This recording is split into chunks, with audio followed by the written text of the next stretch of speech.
like when you were trying out with the Cowboys and going through all that? Because I know they were going through a transition. They were coming off being very successful during the 90s. Troy had retired.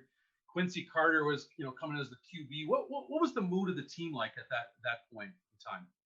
It's funny because when they first got me in, Joey Galloway and Rocket Ismail were the 2 stars, and they had both came off knee injuries the previous year. So they didn't really go every practice and training camp. And then some of the other guys were kind of tired and banged up. So they didn't have many receivers to go a full practice. So the receivers all thought they would bring me in for a camp body. So if you've never been there, you don't know that you need rest, because in training camp, back then you were going all the time, scout team and things of that nature. So the guys who would normally go on scout team was getting first team reps because the starters were hurt. So they needed somebody to come in and spare them. So all the guys who were 3rd, 4th, 5th down the line was trying to help me learn the offense faster so they could get some more rest and I can get some reps. Well, when I came in making all them plays and they started saying, hey, this dude can play. This dude can catch and run routes. All of a sudden they stopped helping me because now they're figuring their job is on the line.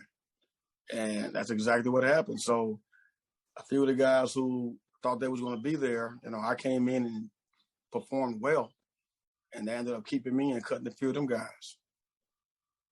Yeah, because it was competitive with some of the younger players they had under Galloway and Ismail at the time. And it was Kenyon Rambo was there too, wasn't he? Kenyon came later. He came a little later in training camp. Okay. He had got cut by Oakland. Mm-hmm. At that time, it was Wayne McGarity out of Texas, Chris Brazel, Jason Tucker, and it was one more I'm forgetting. But those guys were the one. Jason Tucker was a kick returner. And it's, crazy story about that is we was playing in Mexico City in the preseason against Oakland. And this is when I found out how dirty and cruel the game could be.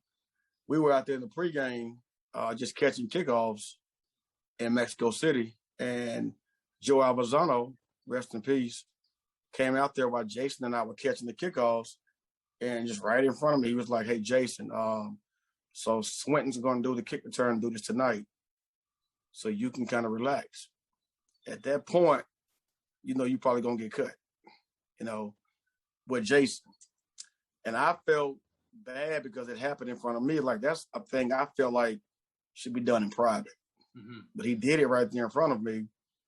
And I didn't know how, I was supposed to act happy or, whatever. But that's how the business is. It's cutthroat. It's cruel. Yeah. It's cruel. Yeah. Well, Joe Avazano was a big part of the special teams and just some of the coaching staff and so forth. What was your relationship like with him? Man, Joe and I, great, man. Joe's the reason I made it. I remember when I was in training camp, when they brought me in as a receiver, I pretty much knew I wasn't going to make it as a receiver. I knew I had to do something extra. I'm not a tackler, so I'm not going to go down on a kickoff or punt team. That's not my strength. So I kept on asking Joe, like, when I first got there, I would keep going back to deeper punt returners and kick returners, and they would always tell me to get off and back there because my name wasn't on the depth chart. And so, every day I would go back there, and they would tell me, Swinton, get off and back there. Okay, well, next practice, I'm back there again.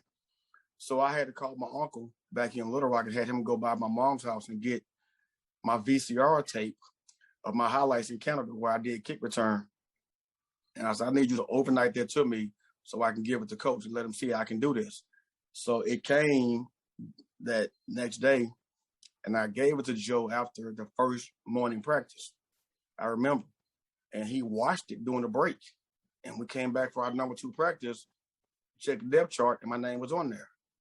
And he kept putting me back there. And after a while, they put me in the game against I was a kick returner against the Saints, and I had 2 long returns. From that point on, that's when Beer Man was popular. So in that preseason game, me and Beer Man kept on going back and forth.